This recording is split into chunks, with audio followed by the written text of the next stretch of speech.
৩০০ আসনেই প্রার্থী চূড়ান্ত জামায়াতের। জাতীয় নির্বাচনের আগে স্থানীয় সরকার নির্বাচন চাই, বলছেন ডক্টর শফিকুর রহমান। ক্ষমতার লোভ শেখ মুজিবও সামলাতে পারেননি, আদালতকে আওয়াল। যুদ্ধের পর প্রথম বক্তব্যেই ট্রাম্পকে হুঁশিয়ারি খামেনির। এবং সর্বশেষ জানাবো, যে কোনো সময় ভোটার তালিকা ভুক্তির ক্ষমতা চায় নির্বাচন কমিশন। শুনছিলেন সংবাদ শিরোনাম, এবারে বিস্তারিত।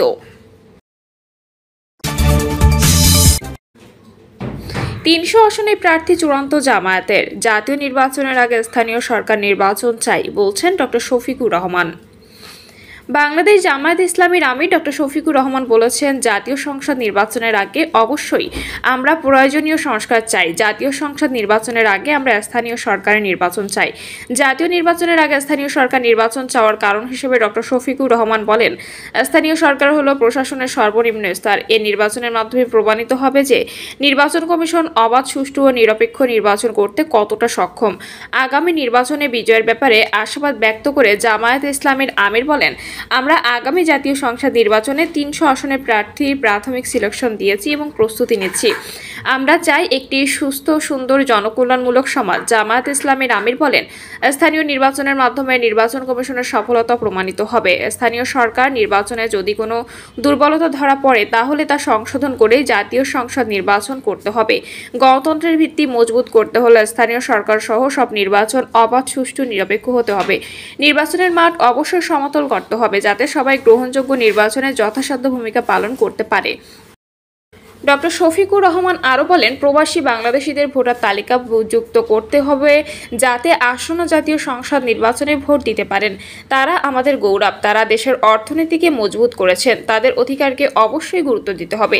তিনি বলেন, আমাদের তৃণমূল পর্যায়ে সাংগঠনিক ভিত্তি মজবুত করতে হবে। জনগণের সঙ্গে মিলেমিশে তাদের সমস্যা সমাধানের মাধ্যমে তাদের আস্থা অর্জন করে জামায়াতের গণভিত্তি মজবুত করতে হবে। আগামী নির্বাচনে বিজয়ের ব্যাপারে আমরা আশাবাদী। আমরা আগামী জাতীয় সংসদ নির্বাচনে ৩০০ আসনে প্রার্থীর প্রাথমিক সিলেকশন দিয়েছি এবং প্রস্তুতি নিচ্ছি। আমরা যদি আল্লাহর উপর ভরসা রেখে সবাই আন্তরিকভাবে চেষ্টা করি তবে আল্লাহ অবশ্যই আমাদের বিজয়ী করবেন। আমরা একটি সুস্থ, সুন্দর, জনকল্যাণমূলক সমাজ প্রতিষ্ঠা করতে চাই। ক্ষমতার লোভ শেখ মুজিবও সামলাতে পারেননি, আদালতকে আওয়াল। রাষ্ট্রদ্রোহ ও অন্যায় প্রভাব খাটিয়ে প্রশাসনের নির্বাচন দেওয়ার অভিযোগে রাজধানীর শেরে বাংলা নগর থানার মামলায় গ্রেপ্তার হওয়া সাবেক প্রধান নির্বাচন কমিশনার কাজী হাবিবুল আওয়াল বলেছেন, ক্ষমতার লোভ শেখ মুজিবও সামলাতে পারেননি। নির্বাচন কমিশনের অসহায়ত্ব তুলে ধরে তিনি বলেন, মৌলিক সংস্কার ছাড়া আগামী 1000 বছরেও এদেশে সুষ্ঠু নির্বাচন সম্ভব নয়। শুনানিতে তিনি বলেন, এই আসামি 2022 সাল থেকে 2024 সালের সেপ্টেম্বর পর্যন্ত প্রধান নির্বাচন কমিশনার হিসেবে দায়িত্ব পালন করেন। তার আমলে 2024 সালের 7 জানুয়ারি এদেশে কলঙ্কজনক একটি নির্বাচন হয়। সেই ডামি নির্বাচনে আওয়ামী লীগ ও একটি দল ছাড়া আর কেউ অংশ নেয়নি। সেই নির্বাচন ছিল ডামি নির্বাচন, একতরফা লোক দেখানো ও প্রহসনের নির্বাচন। তিনি সুষ্ঠু নির্বাচনের আশ্বাস দিতে পারেননি। তখন তিনি বলেছেন, কেউ নির্বাচনে না এলে আমি কি বসে থাকবো? তিনি 5ই আগস্টের পর আত্মগোপনে চলে যান। অন্যায় করেছেন বলেই তিনি গা ঢাকা দেন। শুনানিতে ওমর ফারুক আরও বলেন, 7 জানুয়ারি নির্বাচনে তিনি গণমাধ্যমে বলেছেন সারা দেশে সুষ্ঠু নির্বাচন হবে। এত বড় মিথ্যা বলে তিনি কিভাবে তার ফ্যামিলিতে সামনে মুখ দেখান? ওই দিন সকাল 8টা থেকে 3টা পর্যন্ত 27.15% ভোট পড়েছে বলে জানান। তার 1 ঘন্টা পর 40% ভোট পড়েছে বলে জানান। অথচ আমরা দেখেছি কেন্দ্রগুলোতে কোনো মানুষ ছিল না, কুকুর বিড়াল কেন্দ্রে শুয়ে আছে। ওই 1 ঘন্টা তিনি কোথায় ছিলেন? জানতে চাইলে গণমাধ্যমকে বলেন, ঘুমিয়ে পড়েছিলেন। কতটা হাস্যকর কথাবার্তা। শুনানিতে সরকারি এই কৌশলী আরও বলেন, আসামির বিরুদ্ধে তৎকালীন সরকারের সঙ্গে আতাত করার অভিযোগ রয়েছে। নির্বাচনে থোক বরাদ্দ থেকে অর্থ আত্মসাৎ করেছেন তিনি। সংবিধান বহির্ভূত বক্তব্য দিয়ে তিনি রাষ্ট্রদ্রোহ করেছেন। আমরা তার সর্বোচ্চ রিমান্ড প্রার্থনা করি। আসামিপক্ষের আইনজীবী এমিল হাসান রুমেল তার রিমান্ড নামঞ্জুর চেয়ে বলেন, তার বয়স 70, তিনি অনেক দুরারোগ্য ব্যাধিতে ভুগছেন। আমরা যেন ফ্যাসিস্ট দমাতে গিয়ে নিজেরা ফ্যাসিস্ট না হয়ে যাই। তিনি বলেন, প্রসিকিউশনের বক্তব্যের সঙ্গে আমিও একমত। নির্বাচনটি ডামি ও প্রশাসনের নির্বাচন ছিল। এ সময় তাকে থামিয়ে বিচারক বলেন, প্রত্যেক জেলায় নির্বাচনী ইনকোয়ারি কমিটি করা হয়, যেখানে যুগ্ম জেলা জজ পদমর্যাদার একজন দায়িত্বে থাকেন। তার আগে যার আগে যার ভাতা ছিল 22,000 টাকা, সেটা আপনি 5 লাখে উন্নীত করেছেন। এতে কি জনগণের টাকা অপচয় হয়নি? এ বিষয়ে তার জানা নেই। জানিয়ে বলেন, 5 বছরের মুদ্রাস্ফীতি হিসাব করে হয়তো ভাতা বাড়ানো হয়েছিল।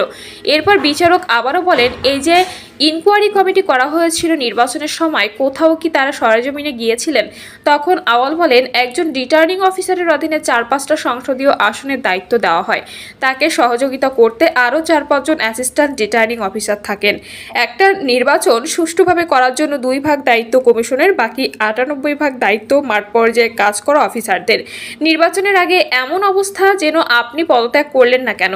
বিচারকের এমন প্রশ্নের জবাবে তিনি বলেন, ওই অবস্থায় পদত্যাগ করা সম্ভব ছিল না। আমার এক বন্ধু আমাকে জিজ্ঞেস করেছিল পদত্যাগের কথা। আমি বলেছিলাম, তুমি যদি আগে বলতা এমন ভয়ঙ্কর নির্বাচন হবে, তাহলে আমি দায়িত্বই নিতাম না। আওয়াল পূর্বের নির্বাচনের কথা তুলে ধরে বলেন, 72-এর সংবিধান প্রণয়নের 3 মাসের মাথায় অনুষ্ঠিত 73-এর নির্বাচনে আওয়ামী লীগ 293টি আসন পায়। সেই নির্বাচনও সুষ্ঠু ছিল না। ক্ষমতার লোভ এমন যে শেখ মুজিবও তা সামলাতে পারেননি। 96 সালে আওয়ামী লীগ তত্ত্বাবধায়ক সরকারের জন্য আন্দোলন করে। পরবর্তী সময়ে তারাই আবার দলীয় সরকারের অধীনে নির্বাচন দিতে সংবিধান সংশোধন করে।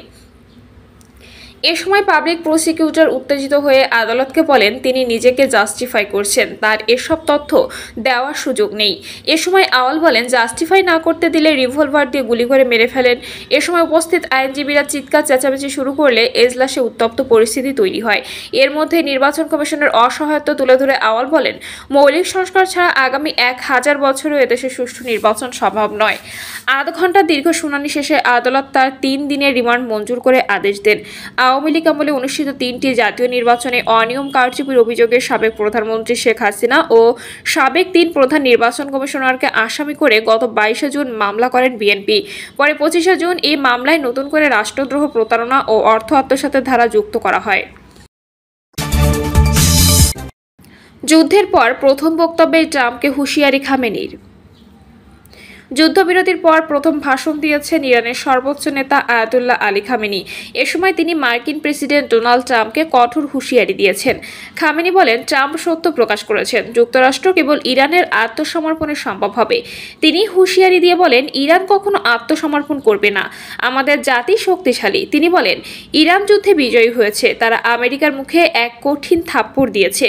যুক্তরাষ্ট্র এই যুদ্ধ থেকে কোনো সাফল্য অর্জন করতে পারেনি। খামেনি বলেন, যুক্তরাষ্ট্র সরাসরি যুদ্ধে প্রবেশ করেছে, কারণ তারা মনে করেছিলেন ইহুদিবাদী শাসন সম্পূর্ণরূপে ধ্বংস হয়ে যাবে। এজন্য তারা এ যুদ্ধে জড়িয়ে পড়েছে। এর আগে সামাজিক যোগাযোগ মাধ্যম এক্সে এক পোস্টে জায়নবাদীদের বিরুদ্ধে জয়ের জন্য অভিনন্দন জানান। তিনি বলেন, ভ্রান্ত ইহুদিবাদী শাসনের বিরুদ্ধে বিজয়ের জন্য অভিনন্দন। ইসরায়েলকে উদ্দেশ্য করেই তিনি এমন বার্তা দিয়েছেন। এর আগে সংবাদ মাধ্যম জানায়, ইরানের সর্বোচ্চ ধর্মীয় নেতা আয়াতুল্লাহ আলী খামেনি তেহরানে তার নিয়মিত বাসভবনে অবস্থান না করে নিরাপদ ব্যাংকারে অবস্থান করছেন। তবে যুদ্ধবিরতির পর থেকে তার আর কোনো খবর পাওয়া যায়নি। বিবিসি জানিয়েছে, দীর্ঘ এ যুদ্ধে দেশটির পরিবেশ অনেকটাই বদলে গেছে, ফলে প্রকাশ্যে এসেই দেশের পরিস্থিতি দেখে বড় ধাক্কা খাবেন খামেনি। প্রতিবেদনে বলা হয়েছে, খামেনি যখন প্রকাশ্যে আসবেন, তিনি একটি সম্পূর্ণ ভিন্ন দেশ দেখতে পাবেন। তিনি যুদ্ধবিধ্বস্ত, ক্ষতবিক্ষত এবং গভীরভাবে ক্ষুব্ধ এক ইরান দেখবেন। 86 বছর বয়সী খামেনি যুদ্ধের সময় প্রাণনাশের ভয়ে গোপন ব্যাংকারে আশ্রয় নেন। সেখানে সকল ধরনের ইলেকট্রনিক যোগাযোগ থেকে বিচ্ছিন্ন রয়েছেন তিনি। এমনকি শীর্ষ সরকারি কর্মকর্তারাও তার সঙ্গে যোগাযোগ করতে পারছেন না। মার্কিন প্রেসিডেন্ট ডোনাল্ড ট্রাম্প ও কাতারের আমিরের মধ্যস্থতায় ইরান ইসরায়েলের মধ্যে যুদ্ধবিরতি হয়েছে। তবে ইসরায়েলের প্রধানমন্ত্রী বেনিয়ামিন নেতানিয়াহু খামেনিকে হত্যার সম্ভাবনা পুরোপুরি নাকচ করেননি। যখন তিনি প্রকাশ্যে আসনে, তখন মৃত্যু ও ধ্বংসের একটি দৃশ্য দেখতে পাবেন। তিনি সম্ভবত রাষ্ট্রীয় টিভিতে দাবি করবেন এই সংঘাতে বিজয়ী হয়েছেন, তবে তিনি নতুন বাস্তবতার মুখোমুখি হবেন। প্রিয় দর্শক, এই ছিল এখনকার সর্বশেষ সংবাদ আপডেট। সব সংবাদ পেতে চ্যানেলটি সাবস্ক্রাইব করে বেল আইকনটি ক্লিক করে রাখুন।